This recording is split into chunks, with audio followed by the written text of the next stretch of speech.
Bueno, ustedes tienen que rendir ahora lo que es teoría de primer y segundo parcial, ¿sí? Los temas que van a entrar van a ser todo lo que es la parte cinemática, todo lo que es la parte de dinámica y hasta energía.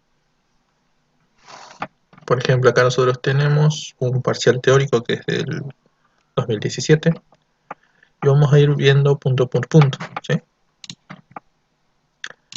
Por ejemplo, en el punto 1 nos dice responda verdadero o falso y justifique su respuesta. En el punto A tenemos un móvil que frena. Cuando un móvil frena, su aceleración es negativa. ¿Eso es verdadero o falso?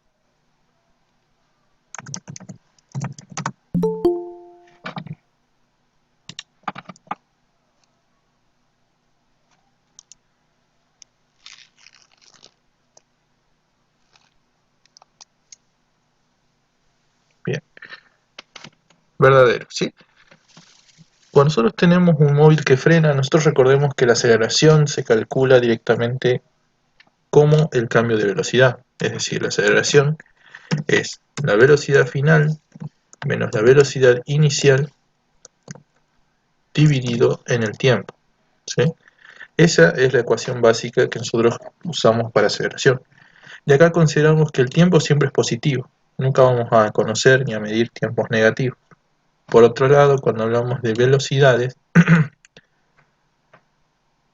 cuando está frenando, la velocidad final va a ser menor que la velocidad inicial. Por lo tanto, al hacer esta diferencia, nos va a quedar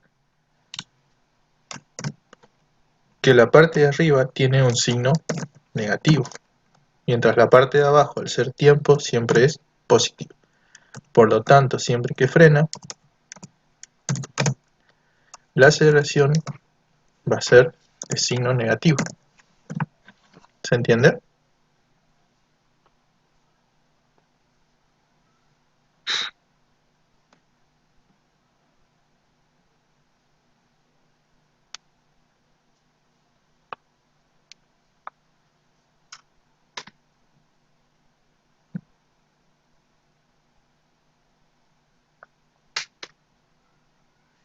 Bien.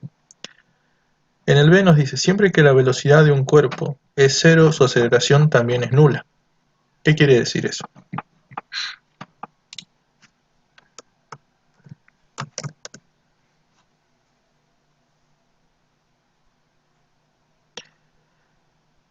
Que su velocidad sea cero, ¿indica que su aceleración es cero?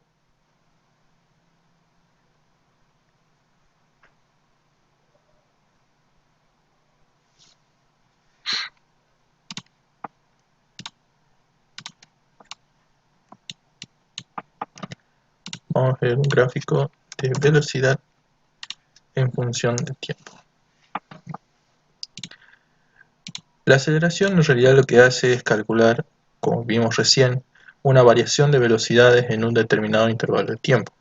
Ahora, que la velocidad sea igual a cero, no me está diciendo exactamente cuál es el tiempo que está usando, ni si es en un determinado momento o si es en todo el movimiento del cuerpo, ¿sí? ¿Puede pasar que la velocidad sea cero y que la aceleración sea distinta de cero? Sí puede pasar. Justamente pasa en este tipo de gráfico. Cuando nosotros tenemos un gráfico de velocidad en función de tiempo y tenemos un cuerpo, digamos que se está moviendo en forma rectilínea, pero a su vez está perdiendo velocidad, como en este caso.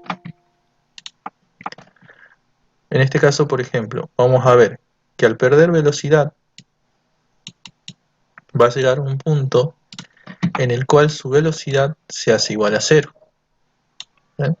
Pero sin embargo, su aceleración es distinta de cero. ¿Se entiende? Porque una vez que pasa ese momento dado, ese instante en el cual la velocidad es cero, su velocidad sigue bajando y haciéndose de esta forma negativa. ¿Hasta acá van entendiendo?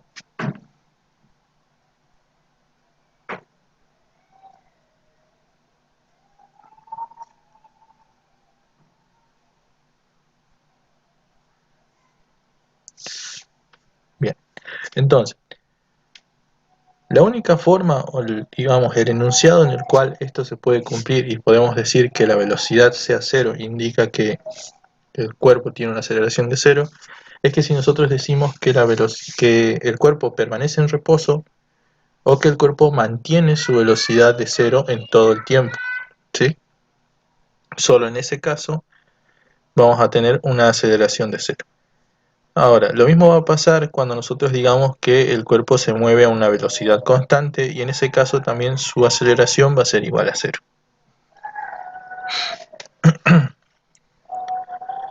Después tenemos, siempre que un móvil tiene aceleración nula, su velocidad también es nula. Y ahí pasa lo que vimos recién. Que tenga una velocidad nula y una aceleración nula. Por ejemplo, si nos basamos otra vez en un gráfico de velocidad en función de tiempo y tenemos que el cuerpo mantiene una velocidad de cero siempre, es decir, está en reposo, cuando queramos calcular la aceleración va a ser igual a la velocidad final menos la velocidad inicial dividido en el tiempo. Entonces, de acá nosotros podemos decir que si ambas velocidades son cero, lo de arriba es cero, dividido en cualquier tiempo, esto va a ser igual a cero. Ahora, el mismo efecto se va a producir cuando nosotros tengamos una velocidad constante. Porque lo que va a pasar es que la velocidad final va a ser igual a la velocidad inicial y por lo tanto cuando yo haga velocidad final menos velocidad inicial, esto también va a ser igual a cero, ¿sí? Entonces, que un cuerpo tenga una velocidad de cero, que un cuerpo tenga una aceleración de cero, no quiere decir que su velocidad sea cero, ¿sí? Lo único que quiere decir es que no se aceleró o que la velocidad no cambió, es decir, se está manteniendo siempre constante. ¿Se entiende?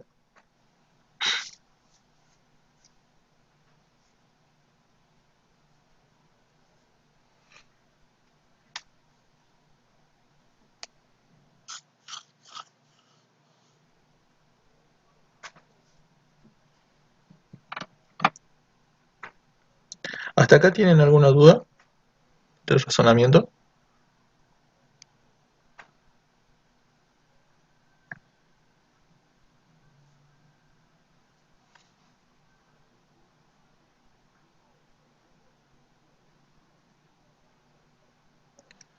Bien.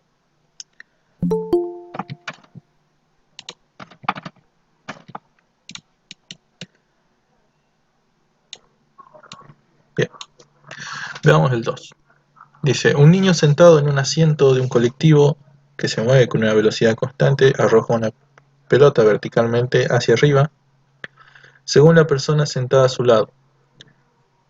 La pelota, ¿dónde caerá?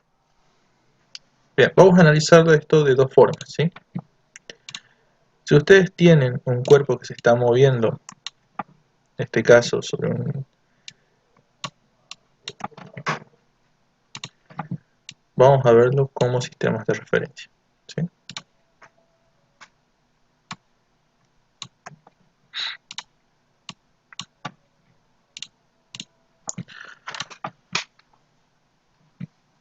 El sistema de referencia, que vendría a ser la mano del niño, que está sobre un colectivo que se está moviendo a una velocidad constante, es un sistema de referencia inercial, ¿sí? Es decir, a vistas del niño, como es una velocidad constante, la pelota va a subir y bajar en el mismo punto. ¿Bien? ¿Se entiende?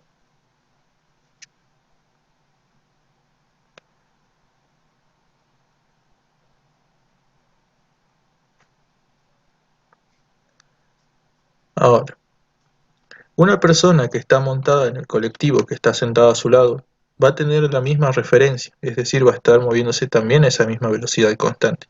Por lo tanto, va a observar lo mismo. Lo que va a observar es que el niño hace un tiro vertical, haciendo que la pelota ascienda y vuelva a caer en su mano. Para esas dos personas no hay un desplazamiento, Ahora, si eso lo colocamos ahora en un sistema de referencia estático, que se vendría a ser el nivel del suelo, lo que va a ver un observador es que al momento de hacer el primer lanzamiento, como el colectivo se desplaza, la pelota también se desplaza, ¿sí? Lo que va a producir entonces que a vistas de un observador que está en el suelo, la pelota sale desde un punto y por acción de la velocidad constante se produce un tiro oblicuo, cayendo en otro punto. Pero sin embargo, como la persona que estaba sosteniendo la pelota sigue el mismo movimiento con la misma velocidad horizontal, va a caer en la mano de la misma persona. ¿Se entiende?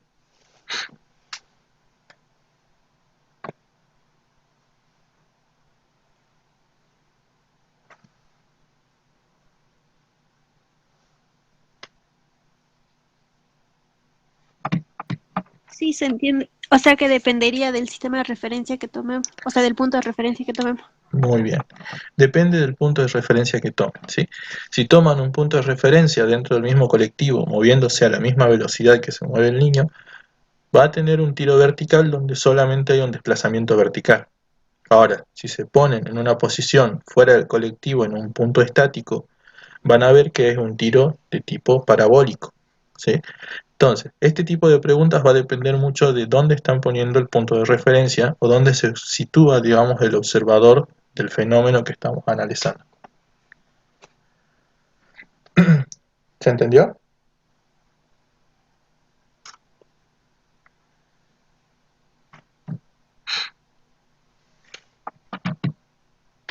Sí, sí, se entendió. Veamos el siguiente.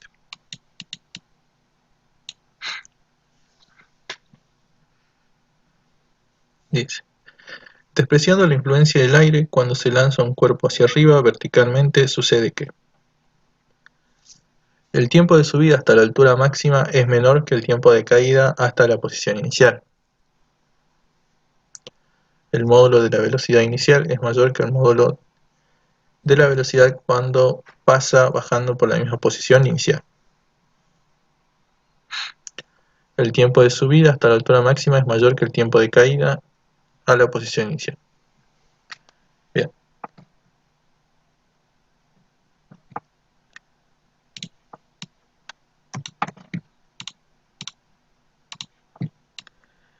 Cuando lanzamos un cuerpo hacia arriba con una determinada velocidad, sin considerar que tenemos aire en el medio que lo puede frenar o lo puede acelerar según su dirección, ¿qué es lo que pasa normalmente?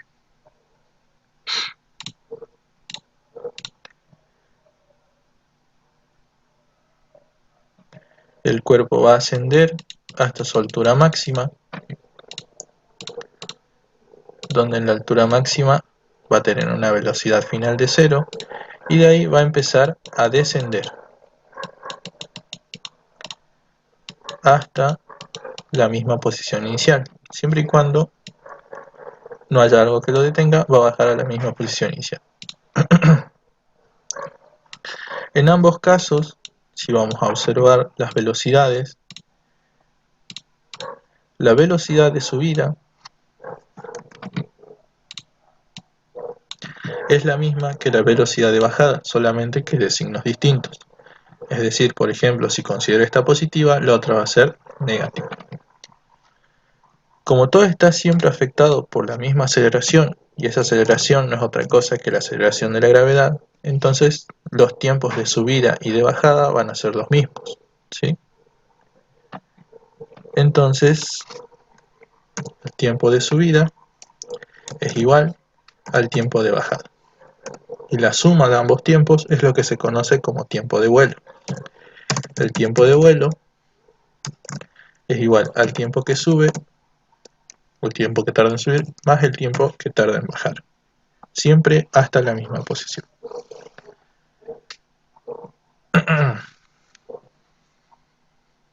Según eso que acabamos de observar, ¿cuál de las respuestas sería la correcta?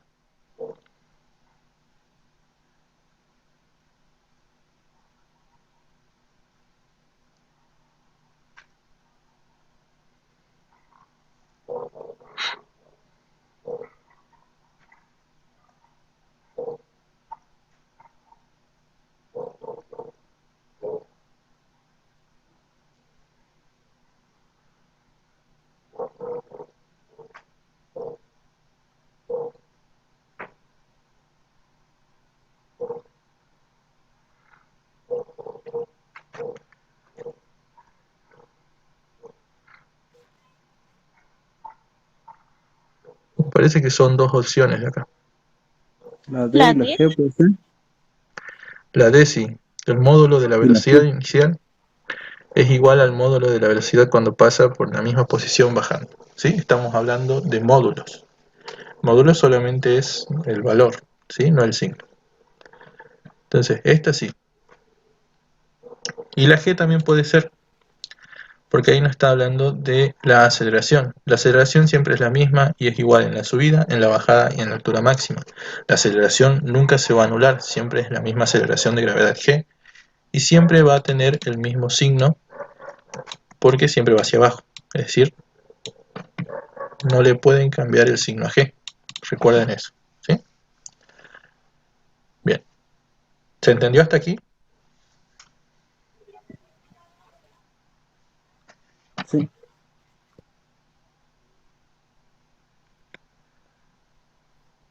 Bien, acá está. La respuesta 6 que sería la T y la G, ¿sí? ¿Hasta acá tienen alguna duda?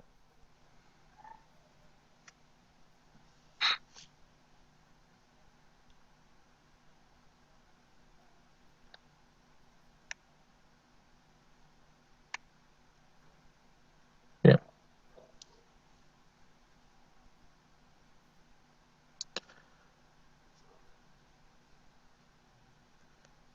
Veamos el 4. Indicar en cuáles de estos ejemplos se habla de rapidez y no de velocidad. A ver, un automóvil va a 90 km por hora, un niño corre por calle Lavalle hacia Independencia a 10 metros sobre segundo. Un auto marcha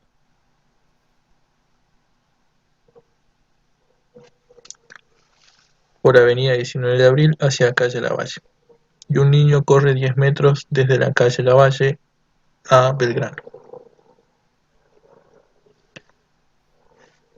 ¿Cuál es la diferencia entre rapidez y velocidad?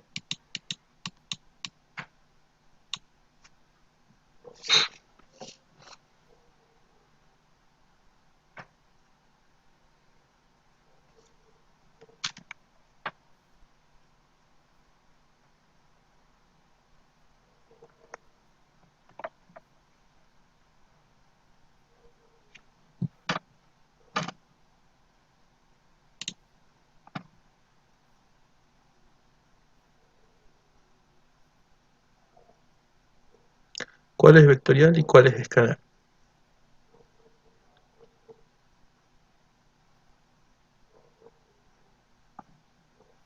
Velocidad es un vector. Bien.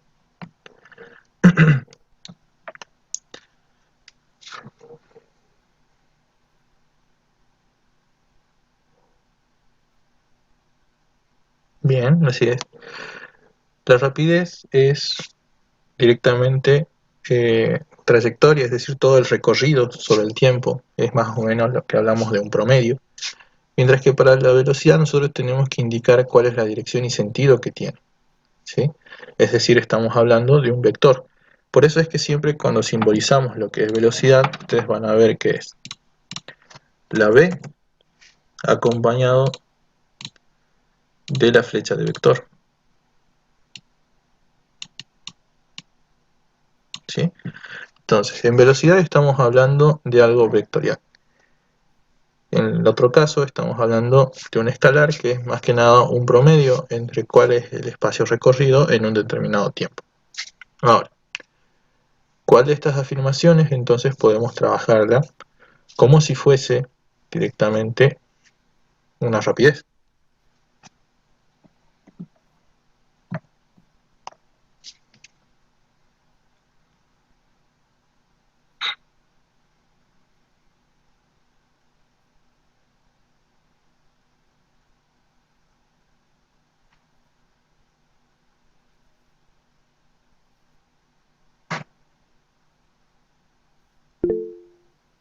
Bien, la primera, ¿sí? La primera es la única en la que no estamos hablando de la dirección, solamente se está indicando un promedio de cuántos kilómetros recorre por hora, ¿sí? En los otros casos, si ustedes se fijan, ya está dicho cuál es la dirección. En una les dice, en la segunda les dice por calle Lavalle hacia Independencia. O sea, nos está dando cuál es la posición inicial y final. En el otro nos dice 19 de abril a calle Lavalle. Y en el último de Lavalle a Belgrano. En todos los casos, en los otros tres casos, se está hablando siempre de una dirección definida. En el primero no. ¿Se entiende?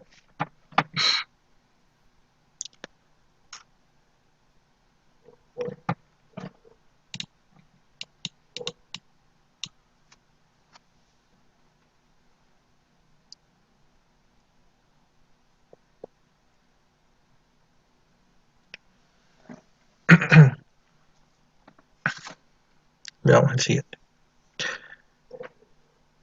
Tenemos verdadero o falso de movimiento circular.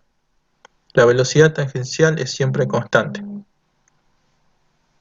¿Eso es verdadero o falso?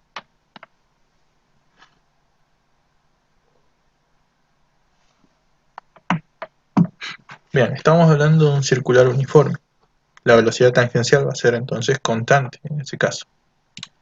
¿Sí? Entonces para la A, verdadero.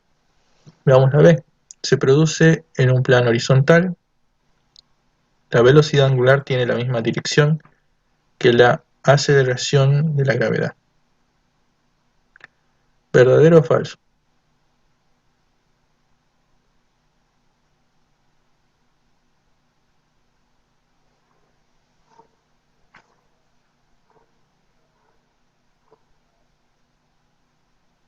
Bien.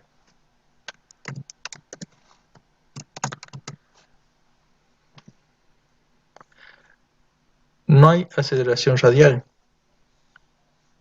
¿Qué es la aceleración radial?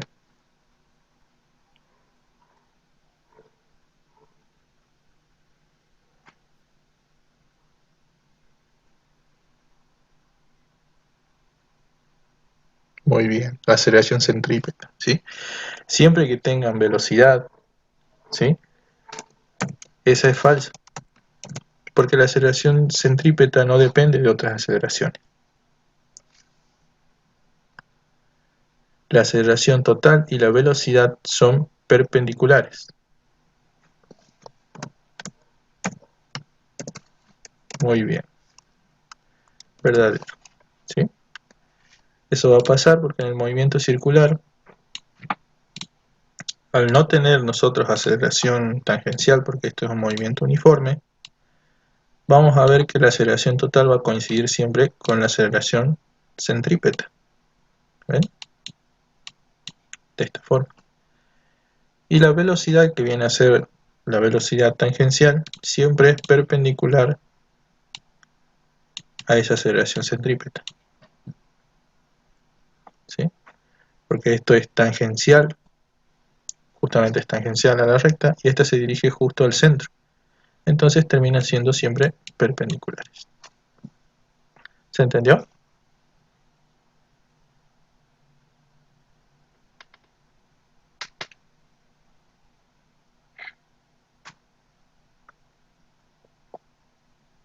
Bien, ¿tienen alguna duda hasta acá?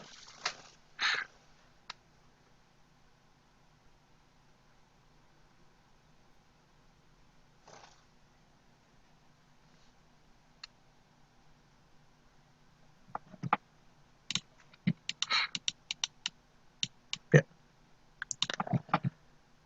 La expresión de la aceleración centrípeta de una partícula en un movimiento circular. A ver. Las demostraciones ustedes recuerden que las tienen en las clases. ¿Sí? Creo que se las dieron aquí.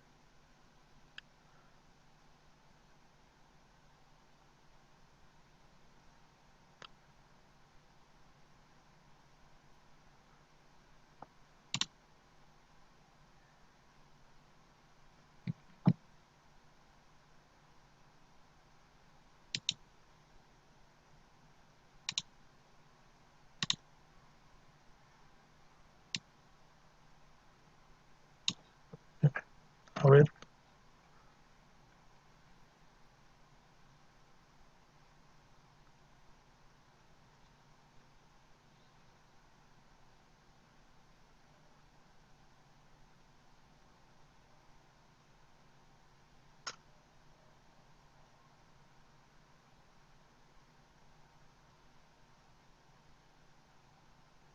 ¿Les dieron las demostraciones? Ah, está.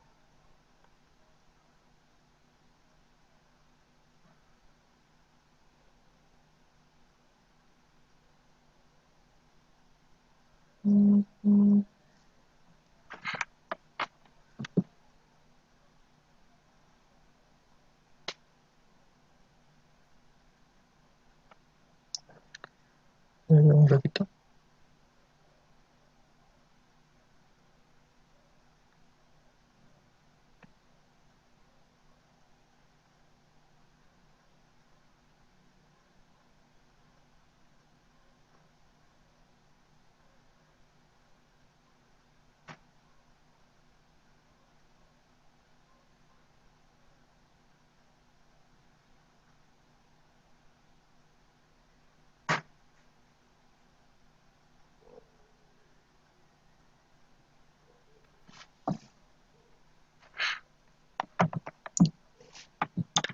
Ahora sí.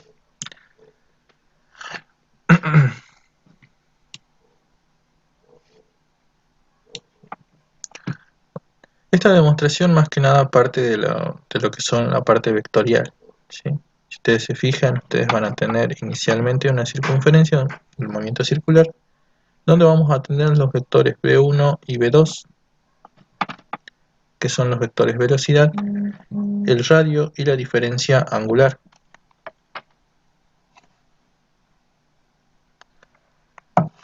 De ahí es donde se forma ese triángulo, ¿sí? Tenemos el radio, las velocidades, que esta va a ser la velocidad 2, esta va a ser la velocidad 1,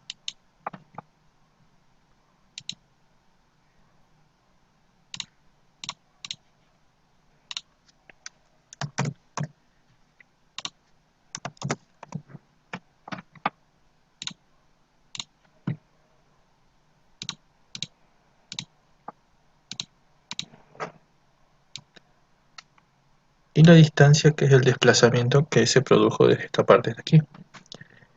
Aparte de eso, tenemos también una variación en el ángulo, o sea, esto sufrió un desplazamiento angular delta de tita.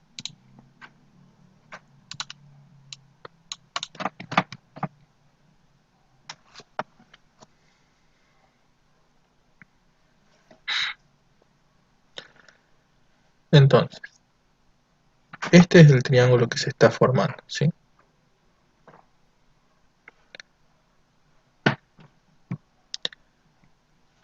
Si nosotros nos fijamos, acá vamos a tener las dos velocidades. A ver. Por ejemplo, yo copio esta velocidad,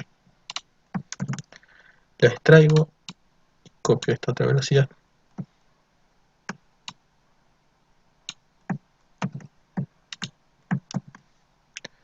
Y la coloco justo en esta parte. ¿Ven? El ángulo que se está formando aquí es el mismo ángulo que se está formando en esta parte de aquí abajo. Y como estos son dos vectores, lo que me está quedando en esta parte de acá arriba no es otra cosa que la variación de velocidad, ¿sí? Es decir, el delta V.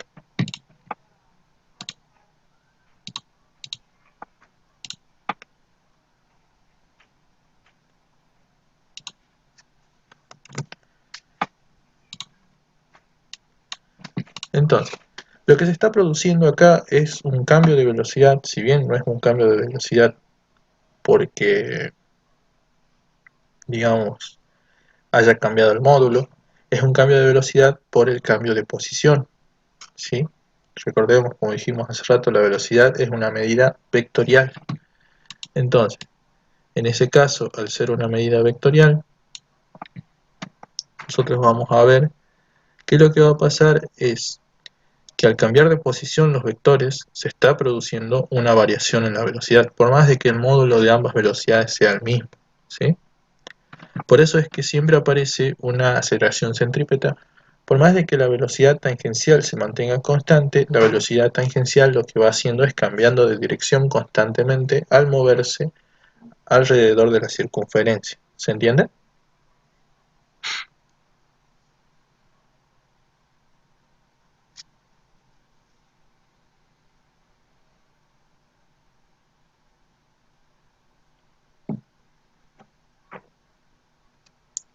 ¿Se va entendiendo esto?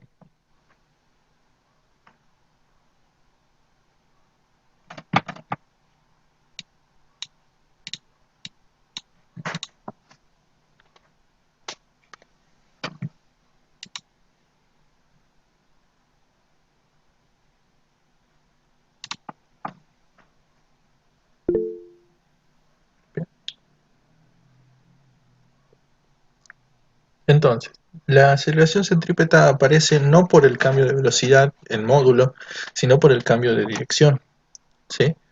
De ahí es donde se arman estos dos triángulos, que es el triángulo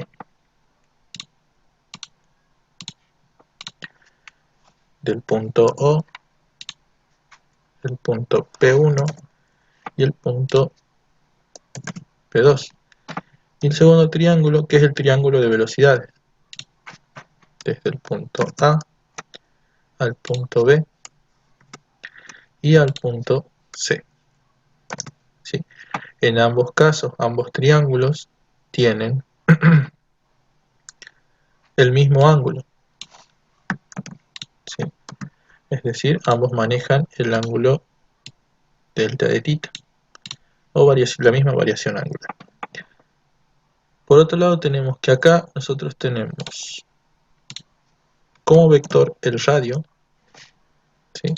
Porque acá lo que estamos analizando es un cambio de posición, siempre tiene el mismo radio la circunferencia, pero en esta parte de acá hay una diferencia de posición, ¿sí?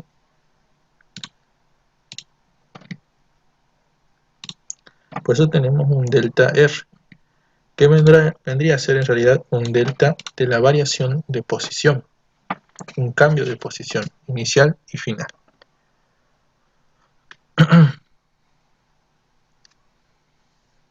Ahora, según eso, nosotros vamos a ver que tenemos una relación entre los triángulos, ¿sí?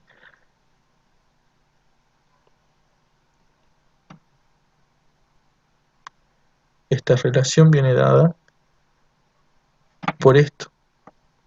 La variación de la posición sobre la posición, o sobre el radio, es igual a la variación de velocidad sobre las velocidades, suponiendo que ambas velocidades son iguales en el mismo módulo, ¿sí?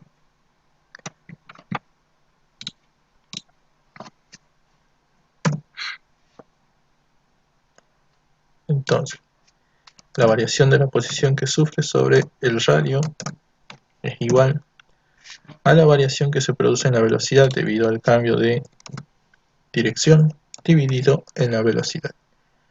Y de acá lo que nosotros podemos ver es de calcular cuál es la variación de la velocidad, ¿sí? La variación de la velocidad va a ser igual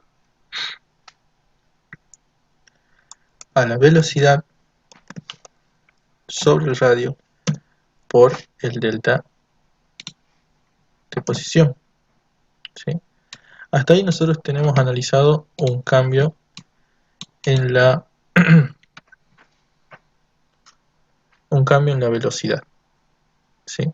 Que es la velocidad que tenía dividido en el radio por la variación de la posición. Ahora, si nosotros queremos calcular una aceleración, toda aceleración no es otra cosa que una variación de velocidad sobre una variación de tiempo, ¿sí? Entonces, para poder llevar esta expresión a una aceleración, en ambos lados voy a tener que dividir por la variación de tiempo. Entonces, a esta expresión la voy a dividir sobre una variación de tiempo t. A esta expresión le voy a hacer lo mismo. sobre una variación de tiempo t. Entonces, en esta parte, esto ya se convirtió en una aceleración.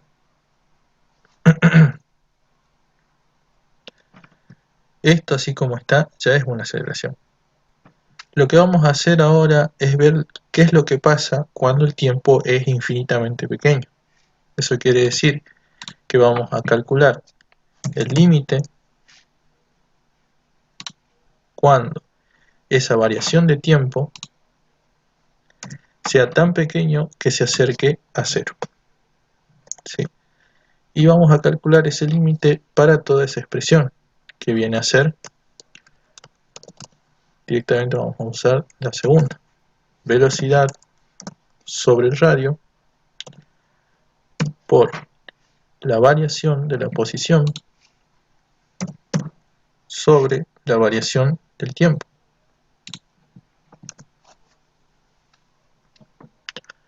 ¿Hasta acá lo van entendiendo?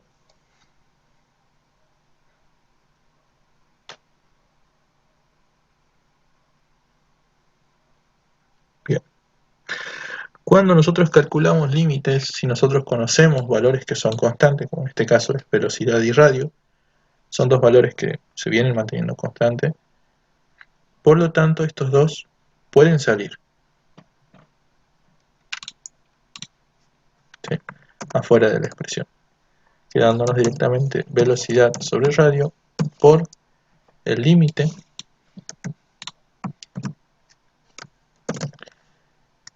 de la variación de posición sobre la variación del tiempo. ¿Sí?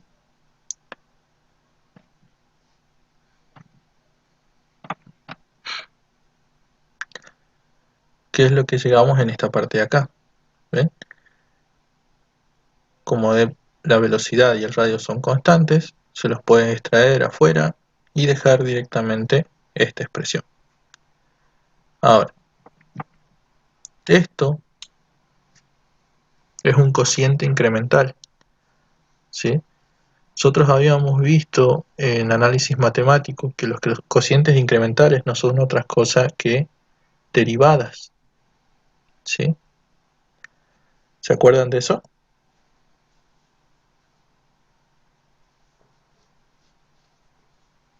Bien. Entonces, un cociente incremental no es otra cosa que una derivada, y entonces esta cosa no es otra cosa que la derivada de la posición en función del tiempo. Esto va a ser entonces por diferencial de posición en función del tiempo. Ahora, si vemos esto, el diferencial de posición en función de tiempo es lo mismo que decir diferencial de x en función de t, no es otra cosa que la velocidad. Por lo tanto, al hacer el reemplazo, vamos a tener que la aceleración centrípeta va a ser igual a la velocidad sobre el radio por los diferenciales de posición en función de tiempo, que sigue siendo velocidad. Y esto nos da como resultado que es la velocidad elevada al cuadrado dividido en el radio. ¿Se entiende?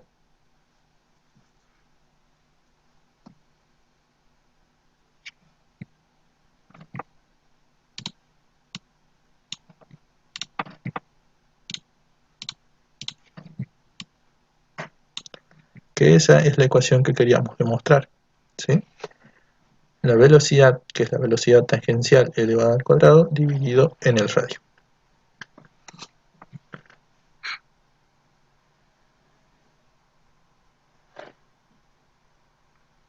¿Hasta ahí se entendió? ¿Les quedó alguna duda?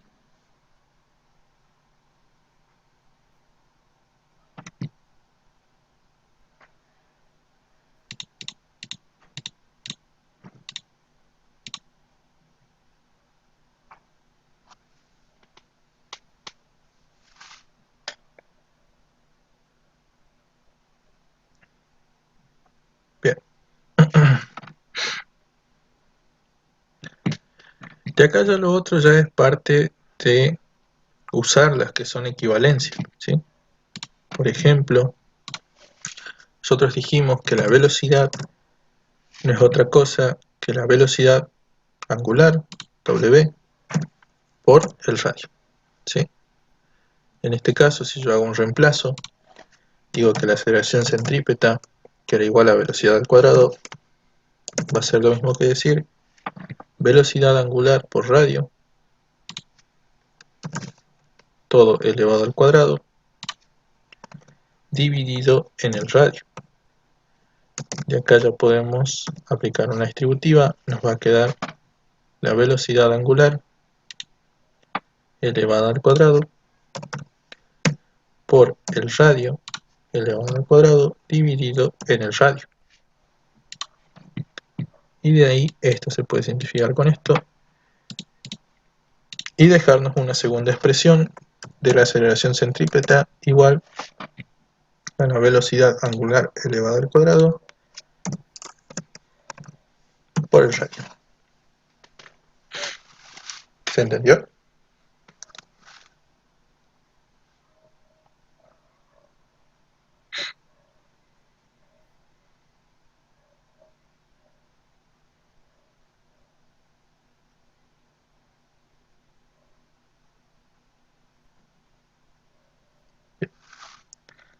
Vamos a ver ahora vector posición y vector desplazamiento.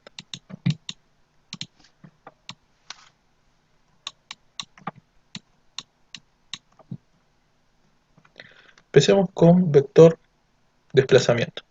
Desplazamiento quiere decir que, por ejemplo, si yo tengo una partícula ubicada en un punto inicial y esta partícula se mueve hasta un punto final, yo voy a tener, por ejemplo, dos vectores. Vector posición 1, vector posición 2. Y un desplazamiento, que el desplazamiento no es otra cosa que la diferencia de esos dos vectores posición. ¿Sí? Ahora, si en vez de tener este sistema de referencia, yo lo que hago es colocar un segundo sistema de referencia un poco más alejado, digamos por ejemplo en esta parte de aquí. El vector posición 1 va a ser ahora formado, por ejemplo, por este vector del segundo sistema de referencia. El vector posición 2 va a ser ahora este vector. ¿Y el vector desplazamiento cambió o sigue siendo el mismo?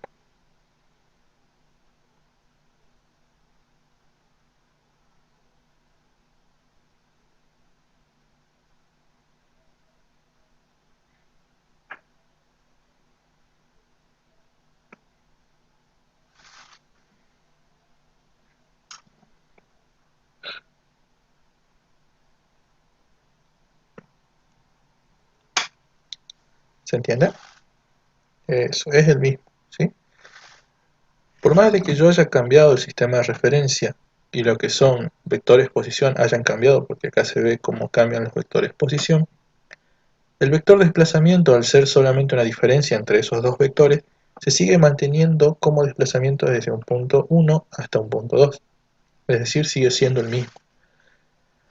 Por lo tanto, no depende tanto de lo que es el sistema de referencia, ¿sí? El vector desplazamiento, no importa en qué sistema de referencia lo ponga, siempre me va a dar el mismo vector. ¿Se entiende?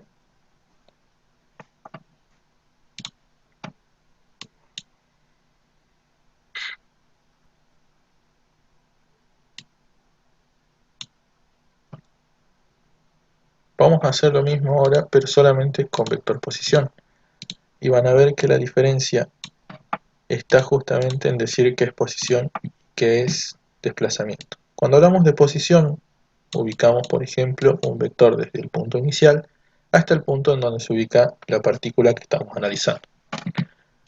Ahora, si cambiamos el sistema de referencia, usamos un nuevo sistema de referencia, digamos este, vamos a ver que ahora el vector posición va a cambiar, porque va a ser desde este punto hasta aquí.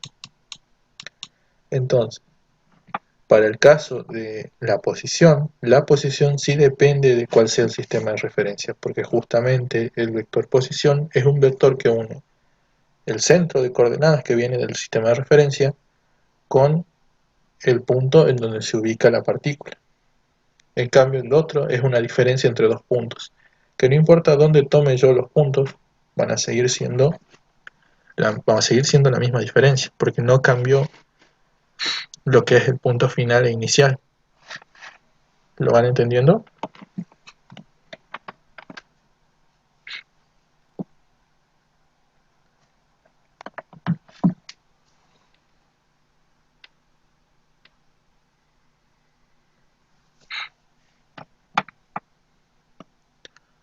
Bien. Eso sería todo de este examen. Como vieron, este examen por ahí es más que nada de la primera parte. ¿Sí? A ver, otro.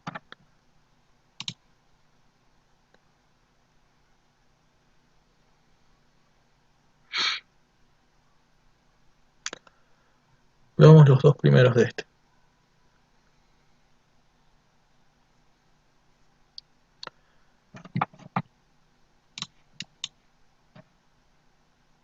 Sí, ahora. Bien, veamos las curvas entonces.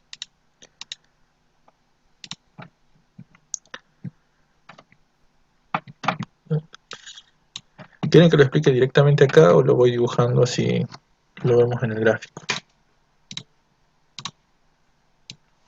Estamos dibujando.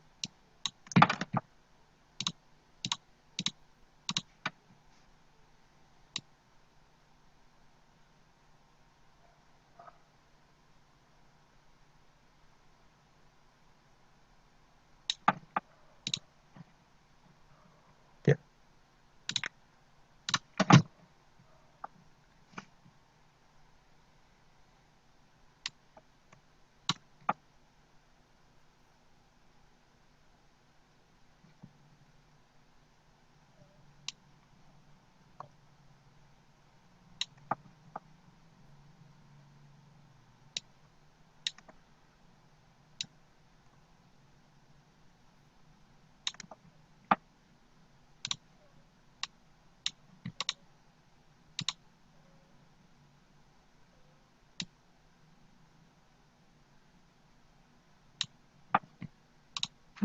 Bien.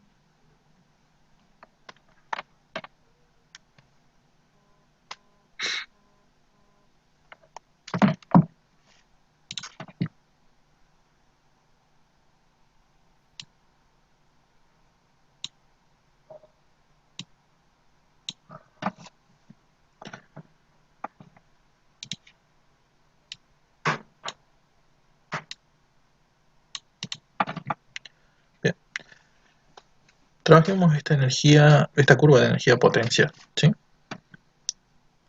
Lo que esto nos indica más que nada son tipos de movimiento oscilatorio. Entonces se distinguen distintos niveles de energía. Cada una de estas líneas que yo tengo acá horizontales son niveles de energía. Por ejemplo, este va a ser el nivel 1, este de acá es el nivel 2, este el nivel 3 y este el nivel 4. Entonces, lo que indica son puntos de oscilación. Por ejemplo, en esta parte yo recuerdo que tengo energía. Y esta parte tengo posición.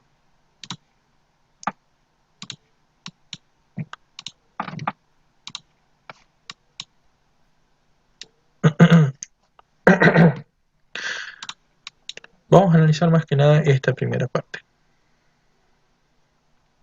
En esta primera parte, si yo me fijo, yo voy a tener la curva de la energía potencial, ¿sí? Acá tengo definido un punto A y un punto B. Entonces, en esa primera zona, yo tengo un nivel de energía 1, que esta es la energía mecánica que maneja, y esta es su energía potencial. Cuando la energía potencial va disminuyendo, lo que va a pasar es que va a empezar a aparecer energía cinética. ¿Ven? Cuando esta es mínima, esta es máxima. Y después va bajando, a medida que esta se va incrementando, esta va disminuyendo.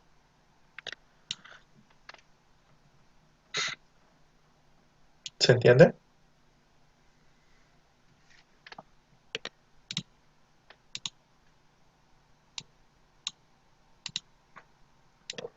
Esta zona que tengo acá no es otra cosa que una zona de trabajo normal de energía que siempre usamos, ¿sí? Si ustedes recuerdan, cuando nosotros tenemos conservación de la energía mecánica es energía potencial más energía cinética. Y justamente en esta curva, al nosotros separar este pedacito que es la región de los puntos A a B en un primer nivel de energía 1, yo voy a tener en este extremo una energía potencial máxima, que disminuye hasta 0, y de ahí vuelve a subir hacia la máxima. ¿Ven?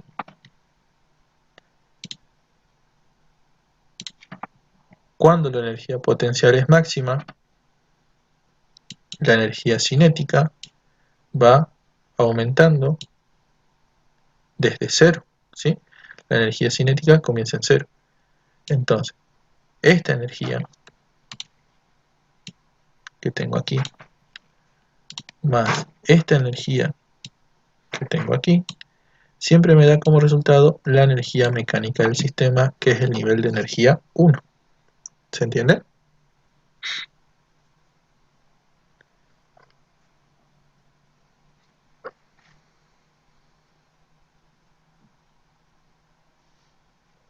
¿Hasta acá van entendiendo?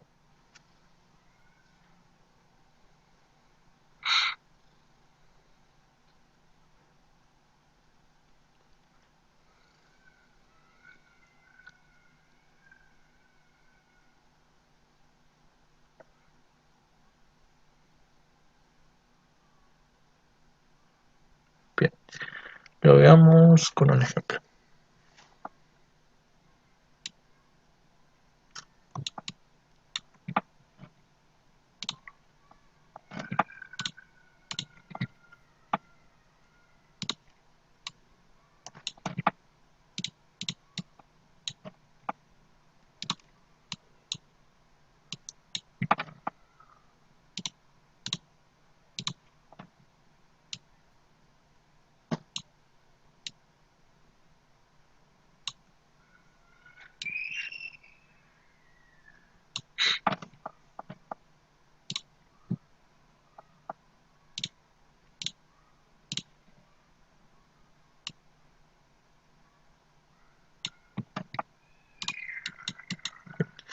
Trabajemos, por ejemplo, con lo que es un resorte, ¿sí? Un resorte, recordemos que tiene una fuerza que es conservativa. Lo que quiere decir que la fuerza sea conservativa es que no va a producir una pérdida de energía, sino que se va a mantener siempre la misma energía, en este caso mecánica, ¿sí? El resorte, igual que la fuerza gravitatoria, al ser fuerzas conservativas, nosotros vamos a tener energías potenciales, ¿sí? En este caso, una energía potencial elástica. Y vamos a ir analizando por posición. Si acá no hay roce, vamos a recordar que esto va a tener una conservación de la energía, manteniendo siempre la misma energía mecánica.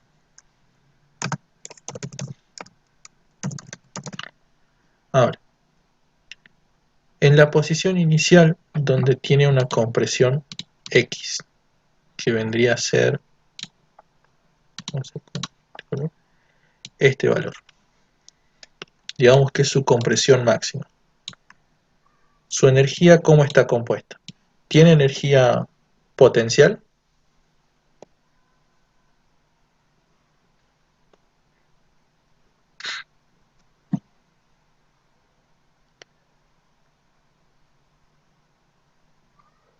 Potencial.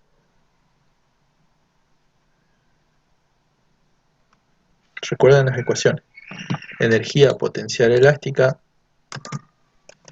es un medio de K por X al cuadrado. Bien. No tiene potencial, pero tiene potencial elástico. O sea, sí hay energía potencial general. No hay potencial gravitatoria. ¿Sí? ¿Se entiende?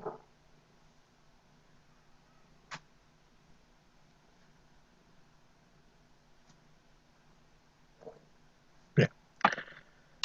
Entonces, la energía mecánica inicial es directamente energía potencial elástica en esa posición. ¿Sí? La energía mecánica en el punto 1. Vamos a poner como punto 1 en esta parte.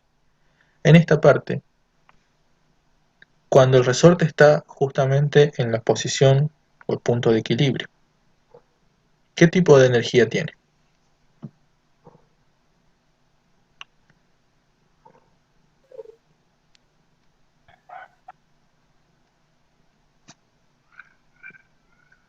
Eso. Tiene energía cinética pura, ¿sí?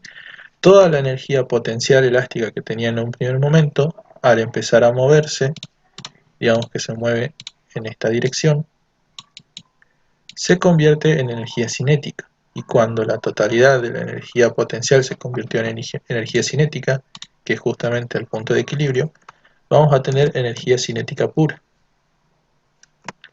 Vamos a ver ahora el tercer punto. La energía en el punto 2. En el punto 2 va a pasar lo mismo. Se produce otra vez un estiramiento, que es el estiramiento desde este punto inicial hasta el punto final.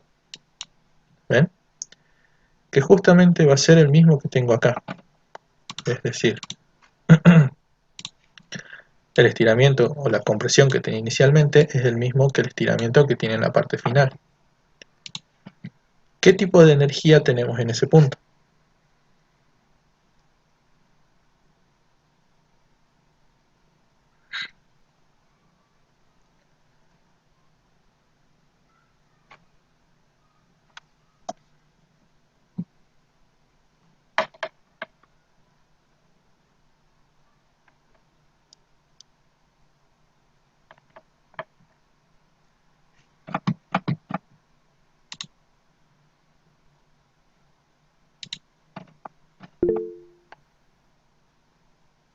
Bien, es el punto de estiramiento máximo. Ahí es donde se frena el resorte. Si se frena la masa, se detiene totalmente, ¿sí? Ahí solamente hay energía potencial. Es energía potencial elástica. ¿Ven? Entonces, tenemos tres posiciones. Si ahora nosotros esto lo graficamos en los ejes energía y posición, vamos a ver que para una posición inicial, acá lo vamos a llamar posición inicial, posición de equilibrio y posición 1. Para una posición inicial, yo tengo aquí mi energía potencial. Para una posición de equilibrio, que es cuando pasa por el punto donde no hay un estiramiento del resorte, la energía potencial está aquí. Y para una posición final, vuelve a pasar por el mismo punto máximo, ¿sí? Porque el estiramiento que se produce es igual a la compresión.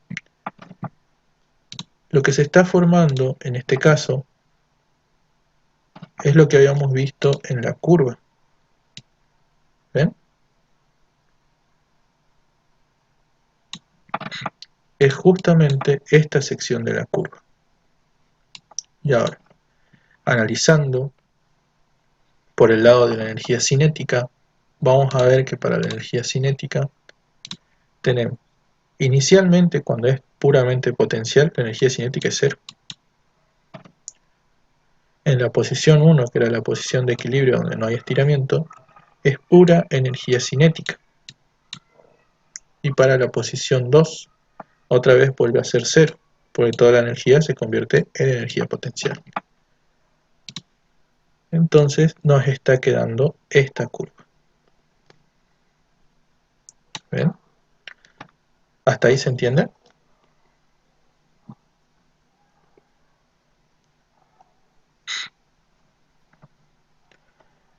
Bien. Ahora, como habíamos trabajado siempre, habíamos dicho que la energía mecánica es igual a la energía potencial, que en este caso es la energía potencial elástica, más la energía cinética. ¿Sí? Justamente esos dos factores, o esa suma de dos factores, es lo que forma el nivel de energía 1, que es el que atraviesa por la parte de arriba. ¿Sí?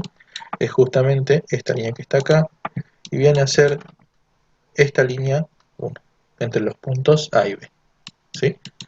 Este movimiento es un movimiento oscilatorio entre la posición A y B. ¿Se entiende?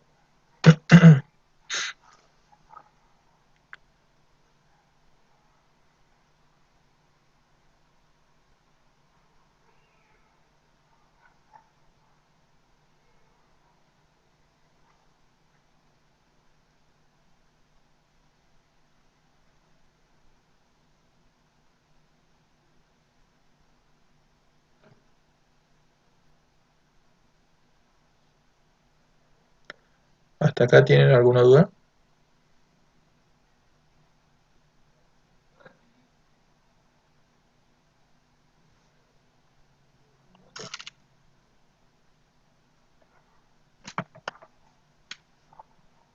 ¿Quieren que lo repita si tienen alguna duda?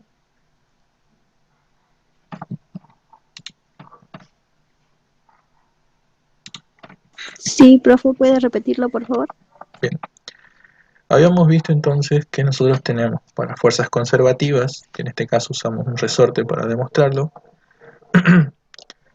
que las energías se mantienen constantes, es decir, la energía mecánica del sistema se mantiene constante. Entonces, en un primer momento tenemos, cuando comprimimos el resorte, lo mantenemos estático antes de soltarlo, es pura energía potencial elástica.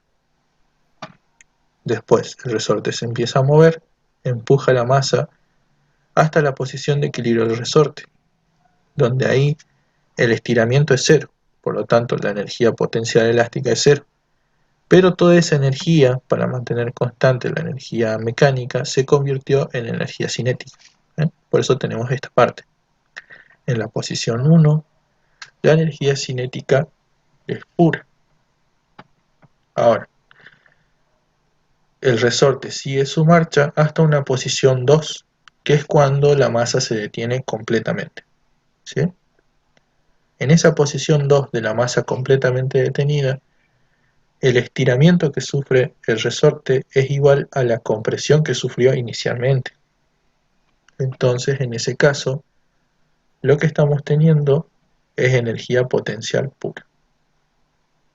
Entonces, si ahora, teniendo en cuenta eso, y decimos que la energía siempre es constante, la energía inicial va a ser igual a la energía 1 y a la energía 2. Inicialmente, si analizo la curva verde, que es la potencial, inicialmente es energía potencial pura.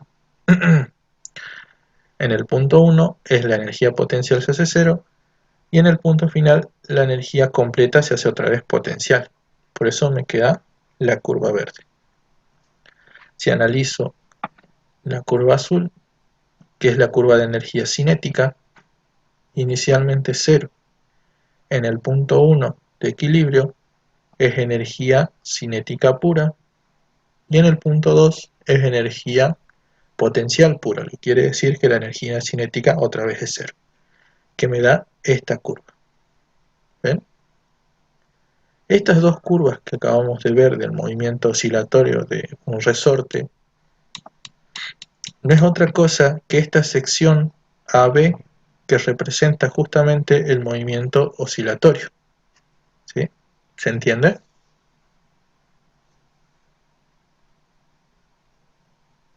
Sí, sí se entendió. Bien. Y como dijimos recién, lo que es energía mecánica no es otra cosa que la energía potencial más la energía cinética. Si analizamos acá la curva, siempre va a ser, por ejemplo, para un punto que esté en esta parte, va a ser la suma de esta sección, que es desde 0 hasta la curva de energía cinética, más la sección desde 0 hasta la curva de energía potencial. Y si sumamos esos dos, siempre voy a obtener la energía mecánica del sistema. ¿Se entiende?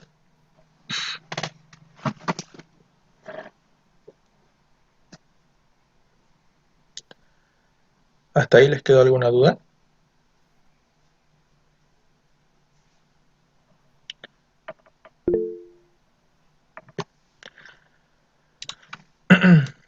Lo mismo va a ir pasando con los otros sectores. Entonces, el sector A y B representa un movimiento oscilatorio justamente entre la posición A y B. Si sigo avanzando, voy a tener acá un punto C.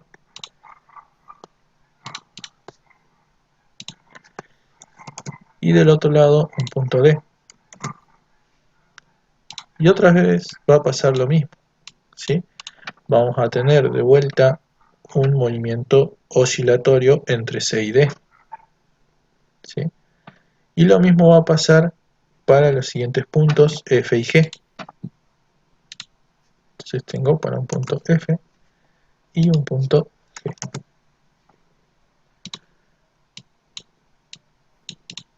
¿Ven?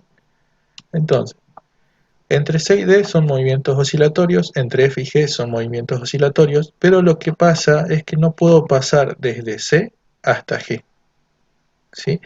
Y eso pasa por la brecha de energía que hay en D y en F.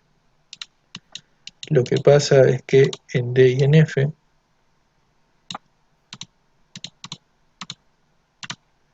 mi energía potencial tiene esta forma. ¿Ven?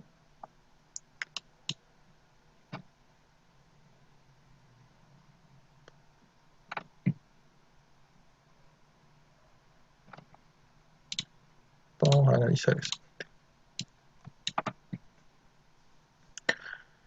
Entonces, estamos hablando del segundo nivel de energía. Cuando nosotros trabajemos con ese segundo nivel de energía, ¿sí? ¿Ven cómo sobrepasa el segundo nivel de energía esa parte D y F? Vamos a analizar acá un poco.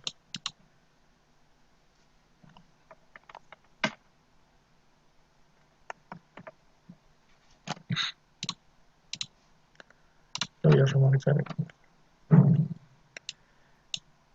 Esta parte, cuando yo estoy analizando el segundo nivel de energía, esta parte está por encima del segundo nivel de energía, ¿sí? Yo tengo que recordar siempre que este nivel de energía me está indicando cuánto es la energía total del sistema, ¿sí? Lo que estoy diciendo con esta curva que está sobrepasando justamente ese nivel de energía es que la energía potencial es mayor que la energía total que tiene el sistema. ¿Eso es posible?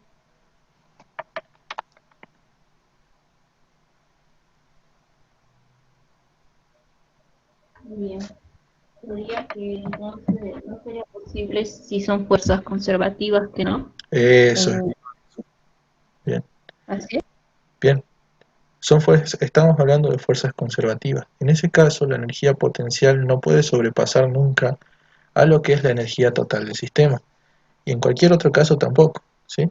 Principalmente ahora vamos a ver por qué. Nosotros dijimos hace rato, cuando vimos este pedazo de curva, que la suma de la energía potencial y la energía cinética siempre tiene que ser igual a la energía mecánica, ¿sí?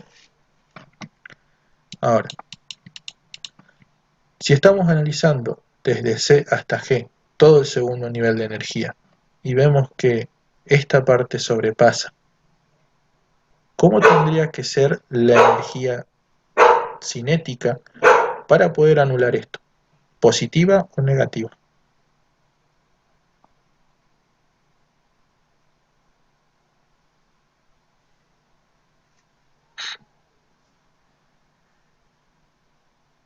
Bien, negativa, ¿sí? Justamente cuando nosotros estamos hablando de la curva de energía, si yo lo tengo que bajar a esta sección hasta el nivel de energía 2, la energía cinética tiene que ser negativa. Y si nosotros analizamos justamente la energía cinética, eso es un medio de la masa por la velocidad elevado al cuadrado. La masa siempre es positiva, un medio siempre es positivo, lo único que nos queda es que la velocidad sea negativa, pero aún así por tener elevado al cuadrado siempre se va a hacer positiva, o sea, no hay números reales que me satisfagan una ecuación que haga que la energía cinética sea negativa, ¿se entiende? Entonces, para poder bajar esto al segundo nivel de energía, la energía cinética debería ser así, de manera de anular a la energía potencial. ¿Se entiende?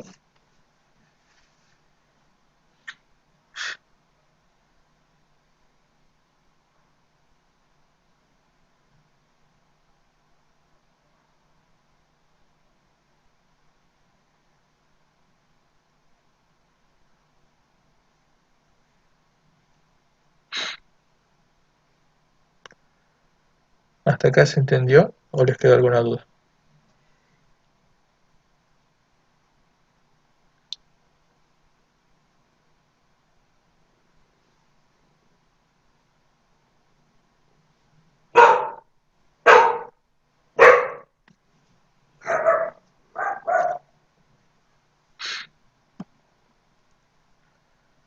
Bien. Ahora, esto solamente pasa para el segundo nivel de energía, ¿sí? Una vez que pasamos al tercer nivel de energía, vamos a observar que toda la curva queda por debajo del tercer nivel de energía, ¿sí? Lo que hace que el movimiento pueda ser posible. Acá le vamos a poner una letra H y acá una letra I. Acá una letra K. Para el tercer nivel de energía es posible todo este movimiento, ¿sí? Esto no es otra cosa que un movimiento oscilatorio, ¿sí? En este movimiento oscilatorio vamos a ver que al estar toda la curva por debajo del tercer nivel de energía no hay ningún problema y se puede verificar que corresponde con movimiento oscilatorio. Y por último, para el cuarto nivel de energía vamos a ver que, por ejemplo, el movimiento empieza en este punto. Todo esto está por debajo del nivel de energía 4 y se traduce también como movimiento oscilatorio. Pero el problema está en el punto final. En esta parte, la curva se acerca infinitamente al cuarto nivel de energía, pero nunca llega a tocarlo.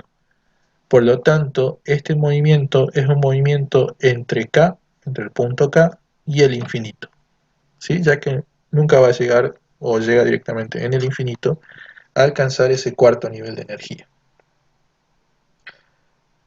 ¿Se entiende?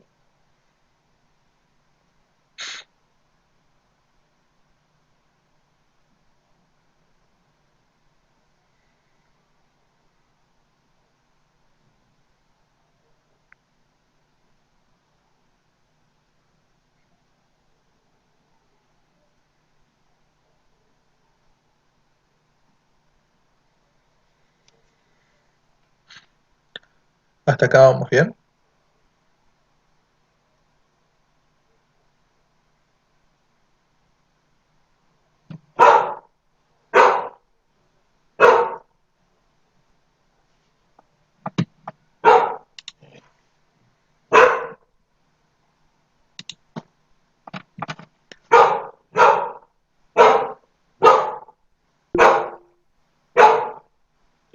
Bien, al infinito justamente, si te fijas en esta parte, ¿sí? Nosotros siempre consideramos como punto inicial y final del movimiento oscilatorio a esos puntos de corte en la curva, ¿ven? Pero ¿qué es lo que pasa con el último nivel de energía? En el último nivel de energía, si bien yo tengo un punto de corte en el punto K, que es este que está bajando de esta parte. Este va a ser mi punto inicial. Cuando voy a esta parte, la curva no llega a cortar el cuarto nivel de energía. ¿Sí?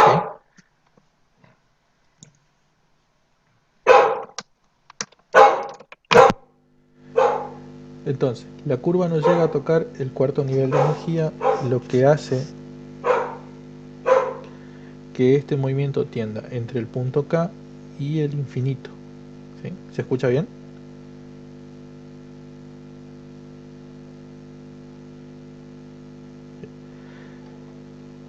Viéndolo como parte de asíntotas, lo que va a pasar es que justamente este cuarto nivel de energía es como una asíntota para la curva esta, en donde se acerca infinitamente al cuarto nivel de energía, pero no llega a tocarlo. Es por eso que se dice que el movimiento oscilatorio va entre el punto K y el infinito. ¿Sí?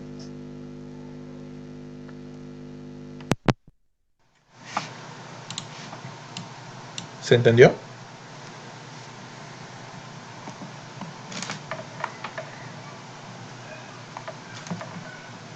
Bien. Vamos a ver ahora el tema de las fuerzas. Si hablamos nosotros de fuerzas, nosotros recordemos que nosotros teníamos en un principio que el trabajo es igual a menos la variación de la energía potencial, ¿sí? El trabajo no es otra cosa que fuerza por distancia, fuerza por X, que es igual a menos la variación de la energía potencial.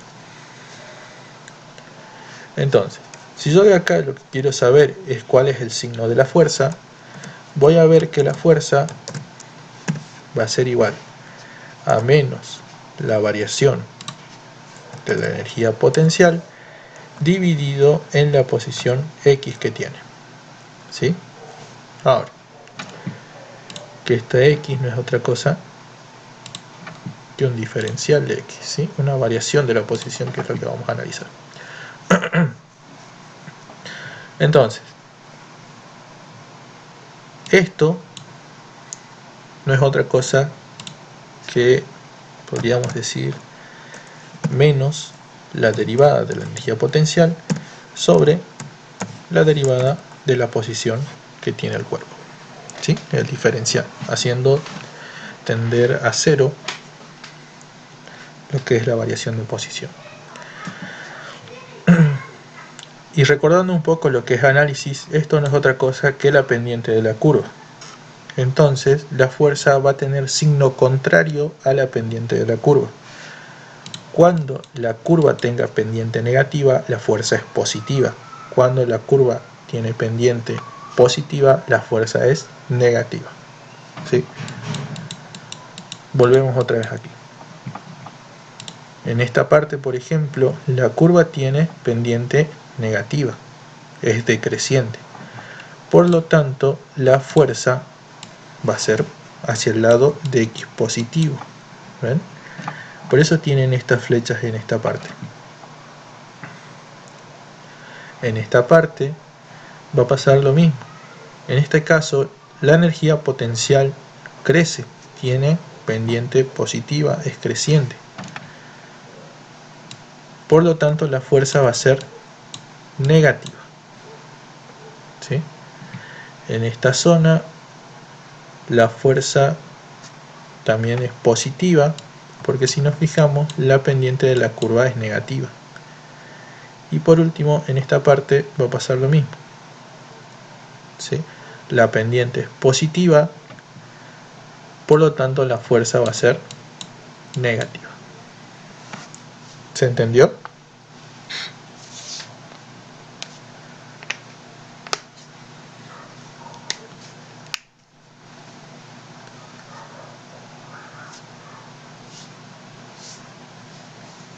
Bien, eso es lo que es el análisis de la curva, ¿sí?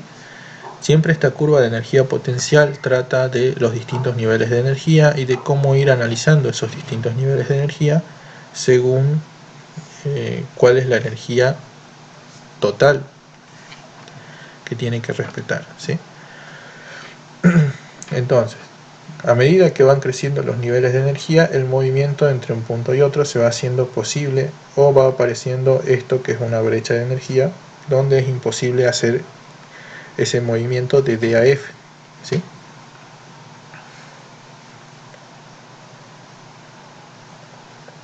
Bien, ¿les queda alguna duda hasta acá?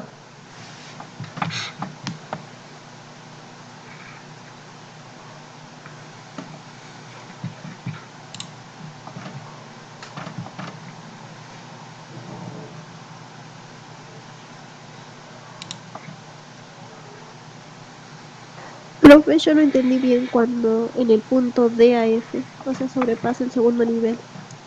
Eso. Cuando estás trabajando en el segundo nivel de energía, lo voy a explicar de vuelta. Este es el segundo nivel de energía. Y en esa parte, bien, ahora vamos. En la parte del segundo nivel bajamos, subimos, volvemos a bajar y volvemos a subir, ¿sí? Entonces, entre este punto y este punto el movimiento es posible. Toda la curva de energía potencial está por debajo del nivel de energía 2. ¿Ves? Entonces no hay mucho problema porque puedo hacer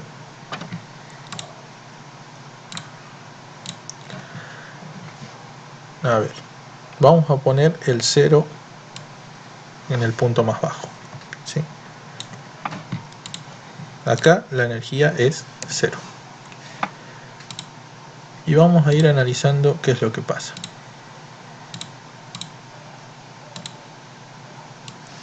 Entre este punto y este punto.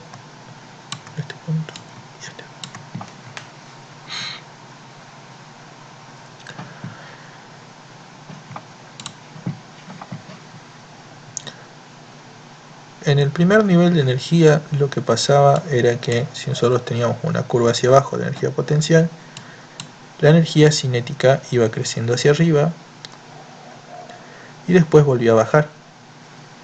¿Sí? ¿Hasta ahí se entiende? Sí, profe, eso sí. Bien. Ahora vamos a esta parte. Esta parte, si me fijo, sobrepasa el nivel 2. ¿Ven? Entonces, para poder reducir esto, la energía cinética, que es esta curva que tengo acá, va a tener que hacerse negativa, ¿ves? Cosa de que esta parte descuente a esta parte, haciendo que se mantenga siempre en el mismo nivel 2. ¿Se entiende?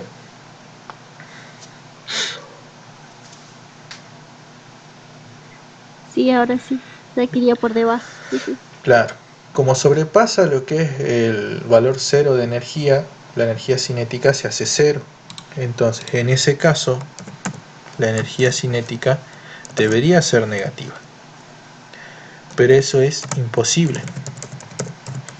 Recordemos que la energía cinética viene de la ecuación 1/2 de la masa por la velocidad elevada al cuadrado.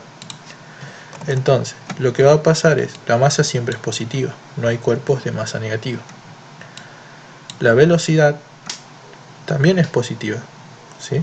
Al estar elevado al cuadrado, no importa que sea positiva o negativa, siempre se va a hacer positiva, haciendo que la energía, sí o sí, la energía cinética, siempre tenga un signo positivo, ¿sí? Por eso es que esta parte, esta sección, que es la sección desde D a F, es imposible para el segundo nivel de energía. Es una brecha de energía imposible de pasar, ¿sí?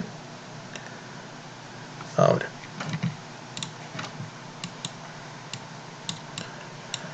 lo que pasa con la curva cuando hablamos del tercer nivel de energía,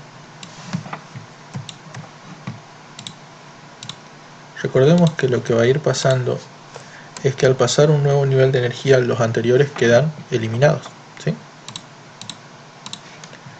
Entonces, en esta parte, la curva hace esto, sube, baja y vuelve a subir. Para el tercer nivel de energía, la totalidad de la curva queda por debajo del nivel 3. ¿Ven? Por lo tanto, se puede hacer un movimiento oscilatorio entre el punto H y el punto I.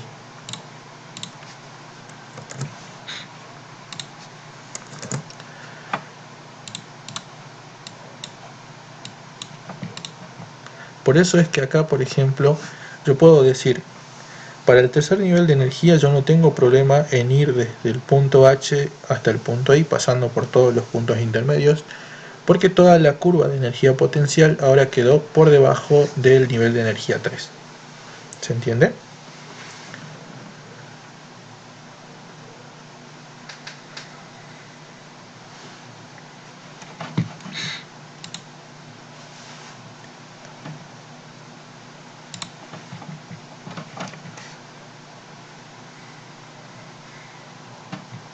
A ver, ¿cómo le llamo esto?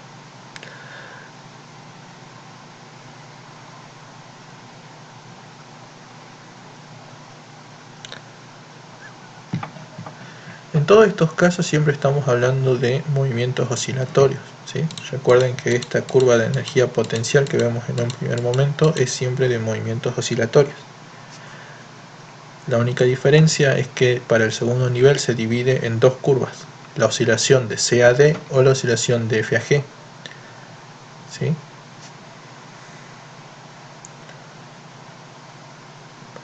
Después los otros sí son oscilaciones completas, por ejemplo entre H y I, y bueno, de K, pero eso ya se va hacia el infinito. ¿Se entiende el tercer nivel de energía?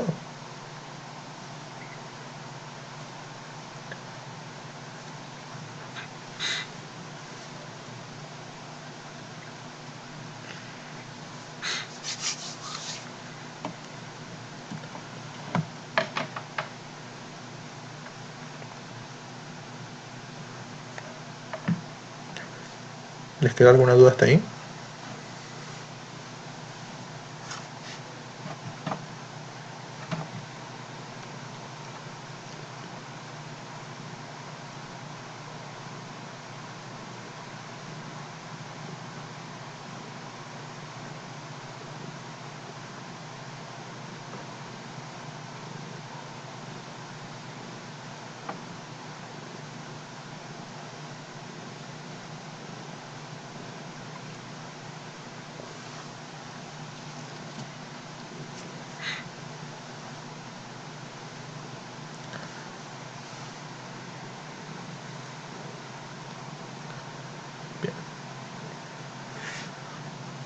Creo que lo único que nos faltaría ver de la curva serían los puntos M1, M2 y M3.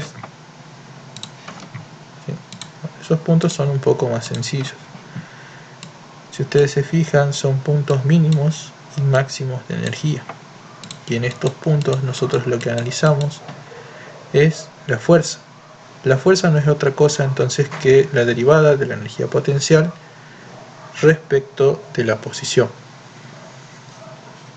Entonces, en esos tres puntos, si nosotros nos fijamos, son puntos máximos y mínimos donde esa derivada va a ser 0. Por lo tanto, la fuerza que hay en los puntos M1 y M2 y M3 son puntos de fuerza 0.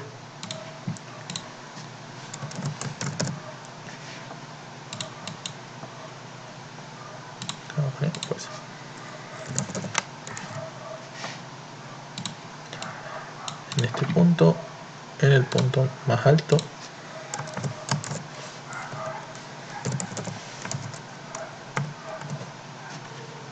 y en el punto más bajo.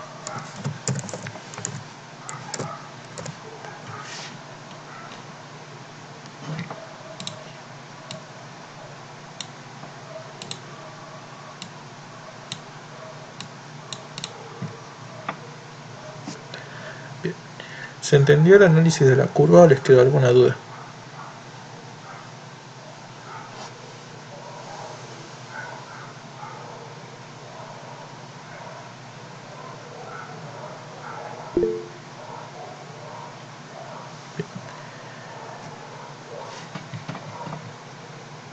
Veamos, a ver. ¿Tienen alguna otra duda o quieren que sigamos viendo parciales? Espera, ¿qué pasa?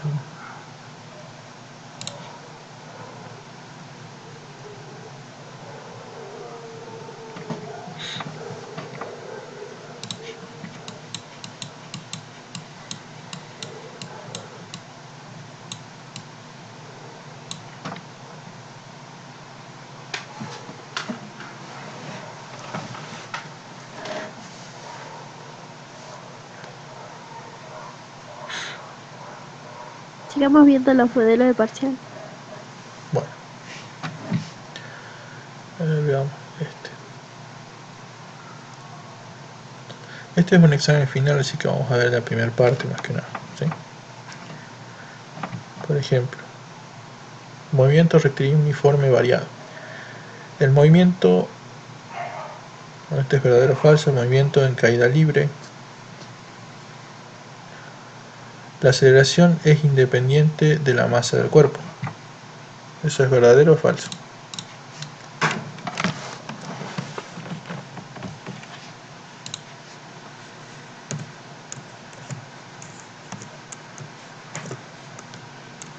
Verdadero, ¿sí? Siempre las aceleraciones que trabajamos en movimientos, ya sea de caída libre, tiro vertical, es la misma aceleración de la gravedad, que es independiente de la masa, ¿sí? Es de una constante universal. En el punto 2 nos dice el movimiento en caída libre, la velocidad final depende de la altura inicial. ¿Es verdadero o falso? Verdadero, ¿sí?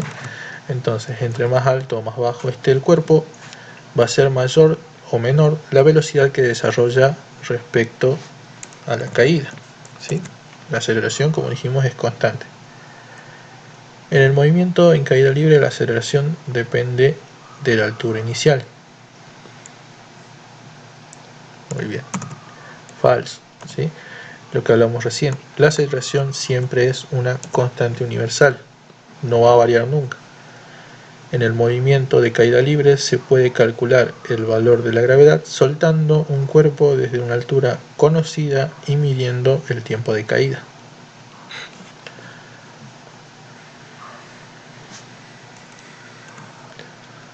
Veamos, ¿verdadero o falso? Tenemos una altura conocida h, tenemos un tiempo conocido t, y necesitamos calcular la aceleración a. ¿Sí? Va a ser verdadero. Nosotros tenemos ecuaciones que pueden relacionar esto, ¿sí? Una es que la altura es igual a la velocidad inicial por el tiempo más un medio de la aceleración por el tiempo al cuadrado. En este caso, si nosotros lo adaptamos para una caída libre, la velocidad inicial es igual a 0, quedándonos esta expresión. Por lo tanto, si conocemos la altura, va a ser igual a un medio de la aceleración por el tiempo al cuadrado. El tiempo también es conocido, haciendo que la aceleración sea igual a 2 veces la altura dividido en el tiempo elevado al cuadrado. ¿Sí? Entonces, podemos conocer la gravedad si sabemos la altura y conocemos el tiempo. Verdadero. Veamos el 5. Cuando un proyectil se mueve a lo largo de su trayectoria parabólica, la aceleración permanece constante. ¿Verdadero o falso?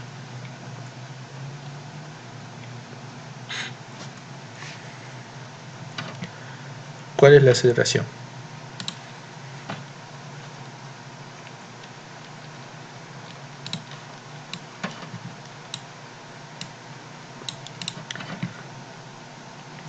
En ese, Dani, yo tenía dudas porque, como dice el movimiento parabólico, la única aceleración que hay es la gravedad, ¿no? Muy bien, sí, así es. Y bueno, en una parte, bueno, el módulo sigue siendo el mismo, pero la dirección también, pero el sentido, porque una parte es positiva y otra negativa.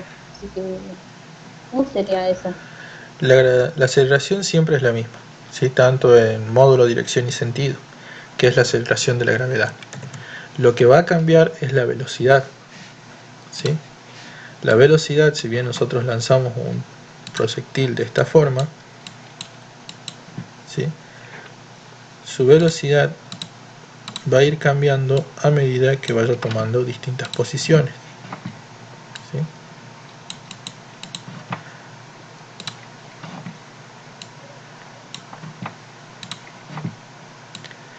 Pero siempre va a estar afectado por la misma aceleración, que no es otra que la gravedad, ¿sí?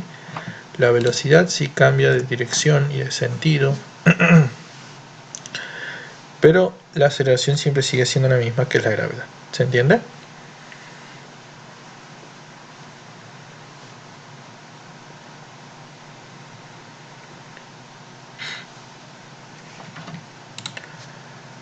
Bien.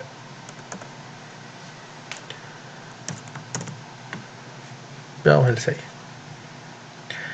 Cuando un proyectil se mueve a lo largo de su trayectoria parabólica, la velocidad permanece constante. ¿Verdadero o falso? Falso, ¿sí? Como vimos recién, la velocidad va a ir cambiando tanto en módulo como en dirección. Va a depender mucho de la posición en la que esté, cuál sea la velocidad que tenga. Vamos con el 7. Cuando un proyectil se mueve a lo largo de su trayectoria parabólica, la componente horizontal de la velocidad permanece constante.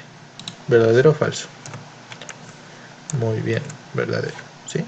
Nosotros recordemos que al trabajar con tiro proyectil, esto se descompone en una velocidad en X, donde el movimiento es un movimiento rectilíneo uniforme, y en una velocidad en Y, donde tenemos lo que es equivalente a un tiro vertical.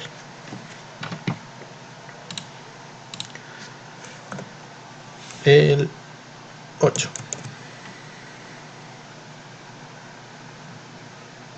Cuando un proyectil se mueve a lo largo de su trayectoria parabólica, la componente vertical de la aceleración permanece constante.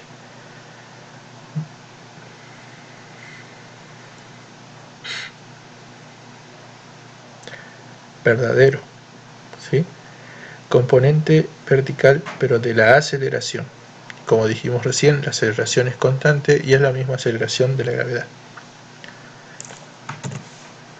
Muy bien.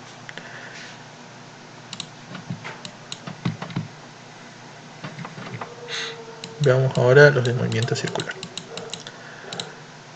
Movimiento circular. Dice, en el movimiento circular uniformemente variado, la aceleración varía uniformemente. ¿Verdadero o falso?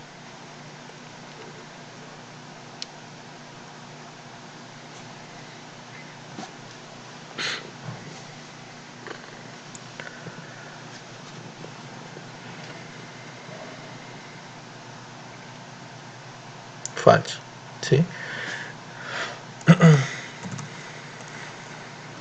La aceleración no varía, ¿sí?, sino que es una constante.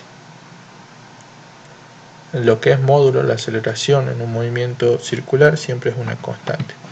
Lo que se puede tomar como que varía es la posición, ¿sí? Vamos al 10. Si se aumenta la velocidad angular del radio vector, también se aumenta la velocidad tangencial. ¿Verdadero o falso? Bien. Verdadero, ¿sí? Recordemos que siempre hay una relación entre lo que es velocidad angular y velocidad tangencial. Justamente la velocidad tangencial es igual a la velocidad angular.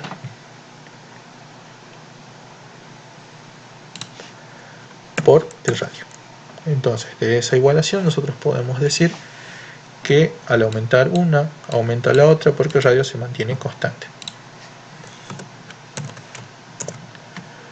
El 11. Si el módulo de la aceleración tangencial se mantiene constante, la aceleración centrípeta también se mantiene constante. ¿Verdadero o falso?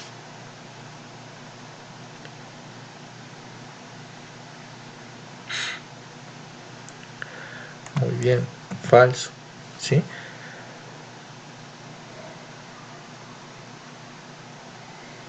Tengan cuidado con eso. La velocidad centrípeta, perdón, la aceleración centrípeta no depende de la aceleración tangencial. La aceleración centrípeta depende de la velocidad tangencial.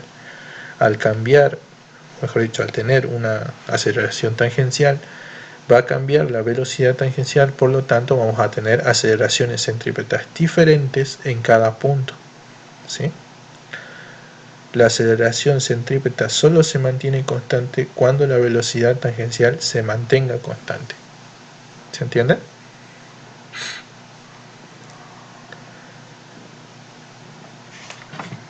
Bien. Veamos dinámica de una partícula.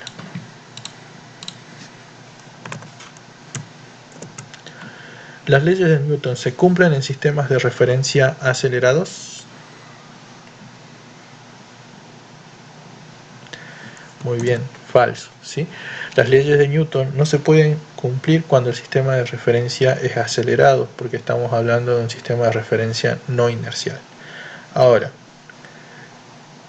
si nosotros queremos aplicar las leyes de Newton en ese sistema de referencia acelerado, ¿qué tenemos que hacer aparecer?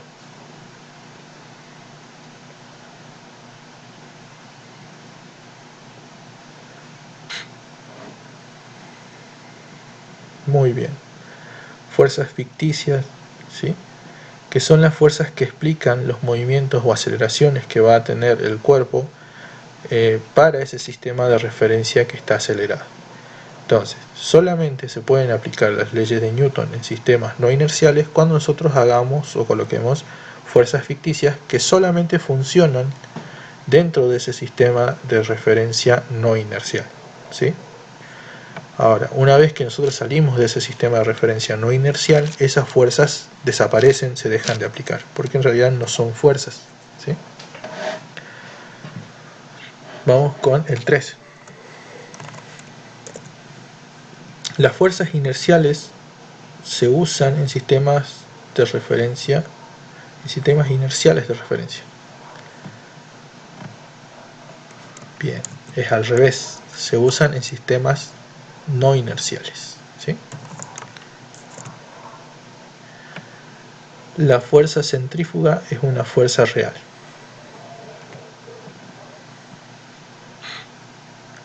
¿Verdadero o falso? Muy bien, falso.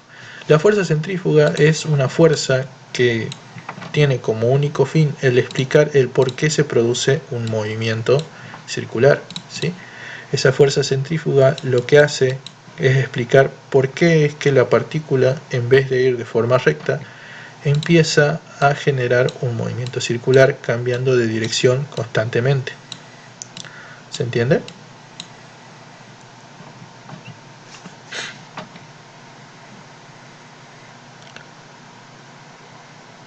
Bien, la fuerza Coriolis también es una fuerza de ese tipo.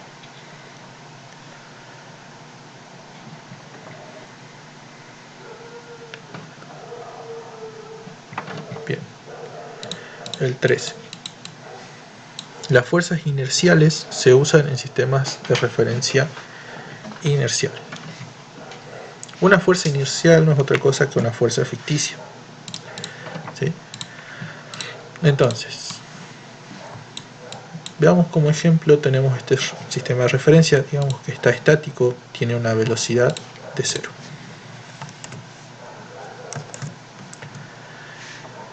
En este sistema de referencia voy a analizar ahora un cuerpo que está quieto. También va a tener una velocidad igual a 0. Ahora, este sistema de referencia que está en reposo y este cuerpo está en reposo. ¿Este sistema de referencia en reposo es inercial o no inercial?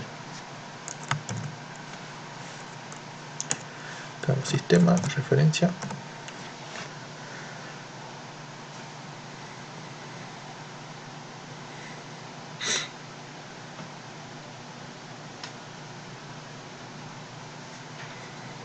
Eso, es un sistema de referencia inercial, ¿sí? Entonces, como estamos hablando de un sistema de referencia inercial, tenemos una velocidad de 0, tenemos acá una velocidad de 0, también puede tener una velocidad constante, no va a haber ningún problema. Vamos a poner ahora un sistema de referencia no inercial, y en ese caso, este sistema de referencia sí se va a mover, pero con una aceleración, ¿sí? Es decir, esto va a tener una aceleración que es distinta de 0. No me importa el valor, va a ser directamente distinto de 0. Si este cuerpo está, digamos, quieto, supongámoslo así, este cuerpo o este sistema de referencia es un auto. Ustedes están subidos en un auto y van con una aceleración constante.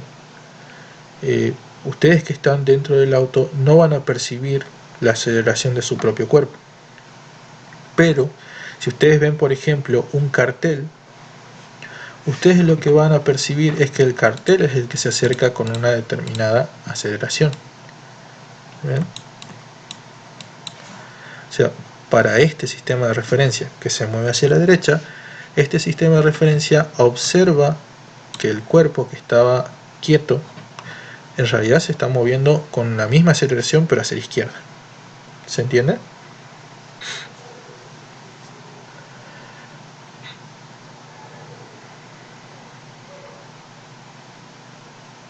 Bien. Eso es lo que estamos viendo. Ahora, la aceleración no aparece sola. Nosotros recordemos que lo que estamos analizando son leyes de Newton. Y según la ley de Newton, la aceleración tiene que venir de la mano de una fuerza, porque la fuerza es igual a la masa por la aceleración. ¿Ven? Entonces, lo que quiere decir es que para poder explicar el por qué esa partícula que está quieta, yo estoy observando que se acerca hacia mí con una determinada aceleración, yo tengo que hacer aparecer una fuerza inercial, una fuerza ficticia, ¿sí? Que es la que tiene que generar esa aceleración, ¿sí? Es decir, en mi sistema de referencia no inercial, yo estoy aplicando una fuerza ficticia para poder explicar por qué ese cuerpo que en realidad está quieto, yo veo que se esté acercando con una determinada aceleración. ¿Se entiende?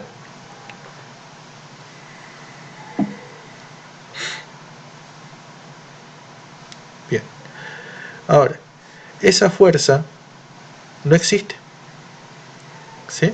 Porque si nos fijamos del sistema de referencia que es inercial que teníamos inicialmente, en realidad el cuerpo está quieto, tiene una velocidad de 0 y por lo tanto al tener una velocidad de 0 tiene una fuerza de 0. No se produce ninguna aceleración. Esa fuerza que yo estoy haciendo aparecer cuando uso un sistema de referencia acelerado no es otra cosa que una fuerza de tipo inercial, pero que solamente se aplica para ese sistema de referencia no inercial. ¿Sí? ¿Se entendió?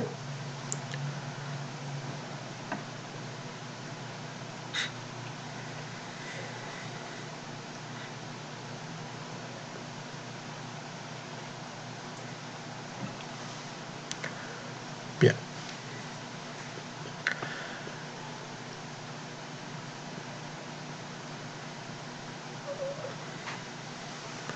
El 15 y el 16 son preguntas sobre cantidad de movimiento. Ustedes no ven cantidad de movimiento hasta este parcial. ¿Sí? Recién lo van a ver para el siguiente. Esto tampoco.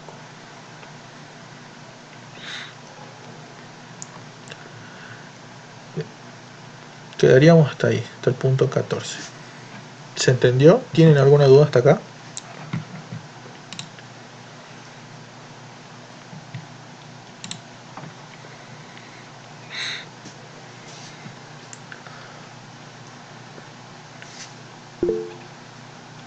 Bien.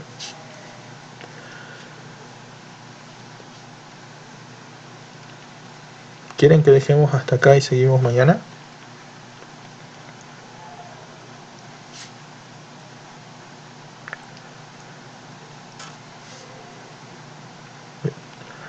Vayan repasando los conceptos, cualquier cosa, cualquier duda que tengan lo van subiendo, ¿sí?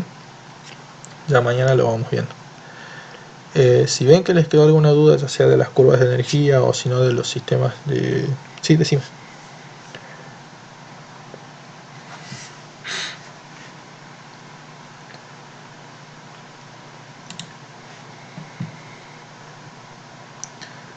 ¿Qué no entendés? O sea, yo no entiendo, sigo sin entender que esto de las fuerzas inerciales se usan en sistemas inerciales de referencia. Bien. O sea, las fuerzas inerciales son fuerzas que... a ver, ¿Cómo?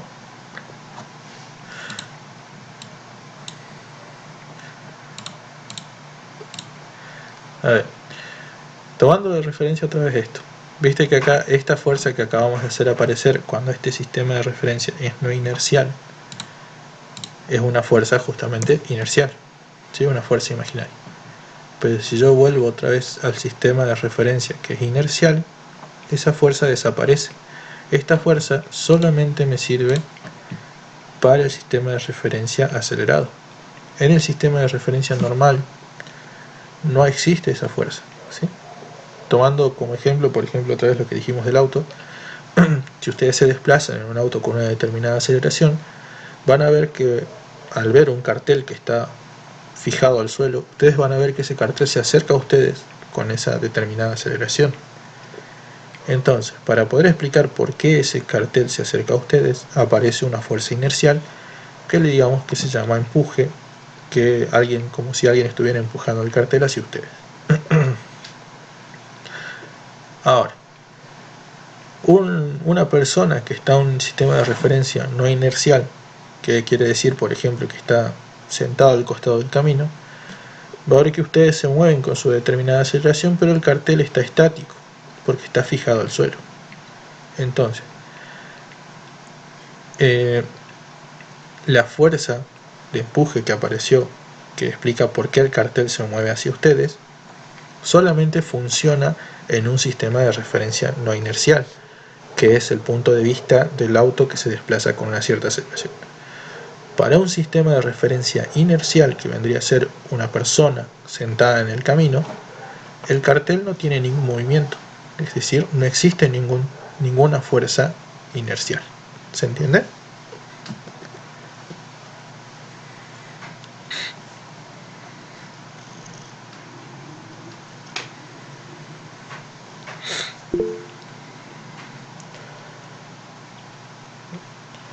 Trata de verlo por ejemplos, ¿sí? Es lo mismo que cuando vemos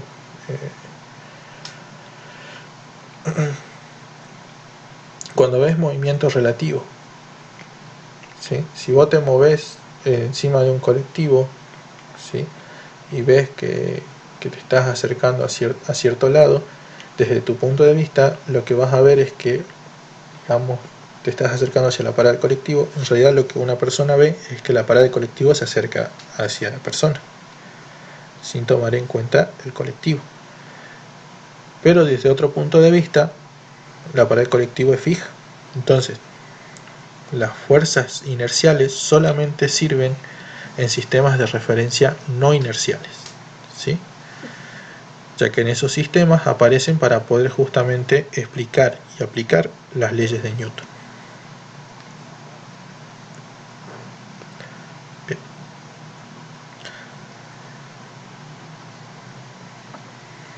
¿Les quedó alguna duda?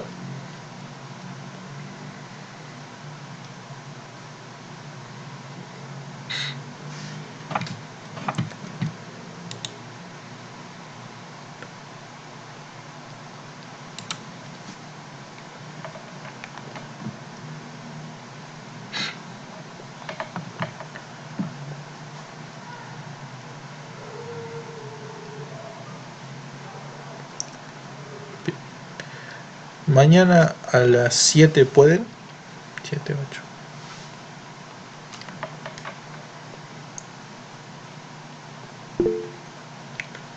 Bueno. Veamos mañana a empezar a las 7 y de ir avanzando. Si tienen más parciales teóricos, los pueden ir subiendo o me los pueden ir mandando. Si tienen preguntas, también las vamos viendo mañana, ¿sí? Si tienen dudas, traten de anotarlas y decirme, así vemos ese tema en particular y lo vamos analizando parte por parte, así lo entienden. Cualquier cosa me avisan si tienen alguna duda, ¿sí? El video se lo subo ya